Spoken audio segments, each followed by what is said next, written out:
In his History of Democracy, the Australian political scientist John Keane, who now thankfully is back in Sydney after many years in the UK, he identifies three forms that democracy has taken in its long development.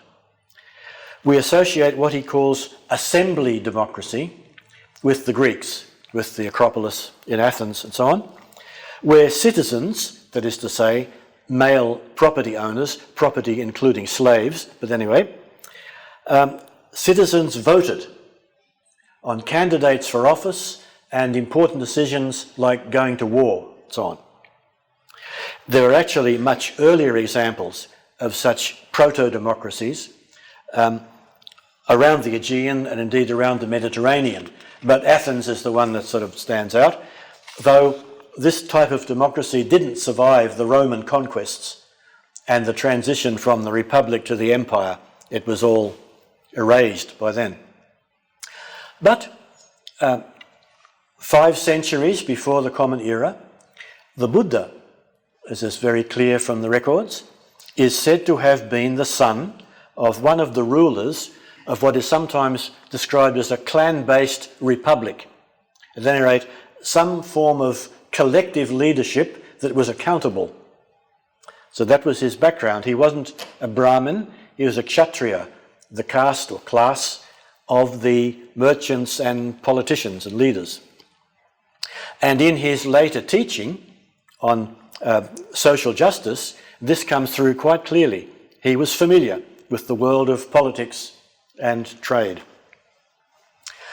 The Islamic Caliphate, again, was anything but democratic, but interestingly, Keane points out it was Muslim thinkers in the intervening centuries who used terms equivalent to civil society and democracy, thus keeping the idea alive, the idea that those in power should be accountable. The next phase, which only emerged centuries later, Keane calls representative democracy, and he points out that the Church had an important role in establishing it. The Council of Constance, it went on for several years, but particularly in the year 1414, it was faced with 3 pretenders to the papal throne. So them were the days. Anyway, this was the situation. And so it took upon itself the role of electing a new pope, thereby implicitly placing the council's authority at least equal to or over that of the pope. And the party who urged this solution were called conciliarists. And if they'd had their way, that would have continued. The council would have been the authority in the church, chaired, as it were, by the Pope. Well, that was soon knocked on the head by the very Pope they elected. But anyway, this became the precedent for a type of government in both the church and later in states based on the principle of representation, where delegates in the church, bishops, later though, politicians, represented their diocese, later constituency, at the decision-making assembly, the council, later the parliament. So this is, in a sense, the ancestor of parliaments. And just to finish off, at the Reformation, more democratic forms of church governance came into being too, like the Presbyterians. In Ireland, I used to say, but not in public, the real Republicans in Ireland are the Presbyterians because of the way their church works. It's at the assembly of the Presbyterian Church in Belfast, everybody has a vote. All the clergy, all the laity. And that's where the decisions are taken. Well, we're a long way out. I don't think our plenary council is going to get to anything like that.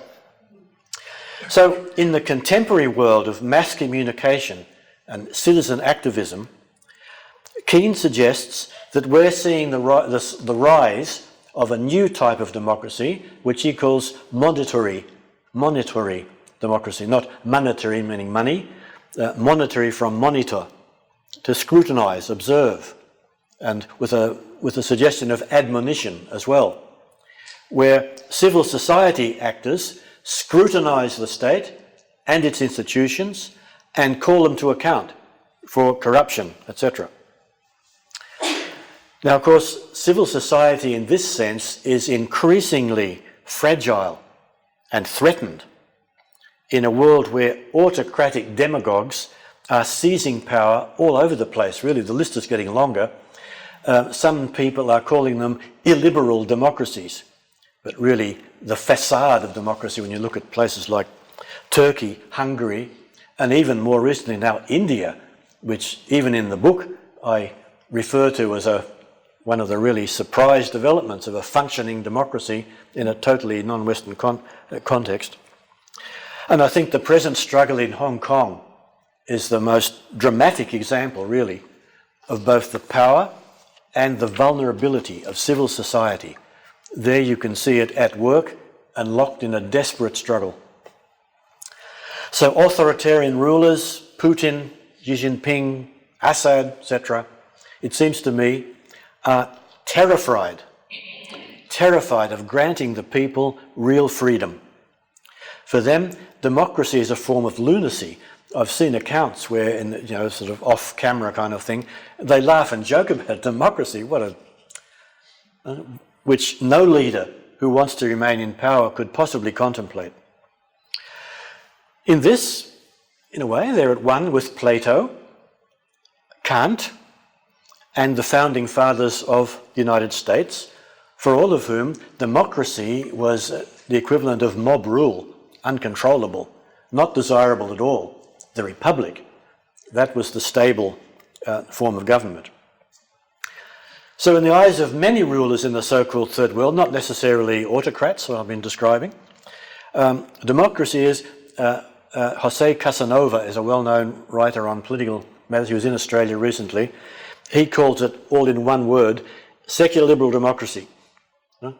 That's the package. It's either secular liberal democracy or something else, but not democracy. That's how they see it, and therefore alien to their cultures.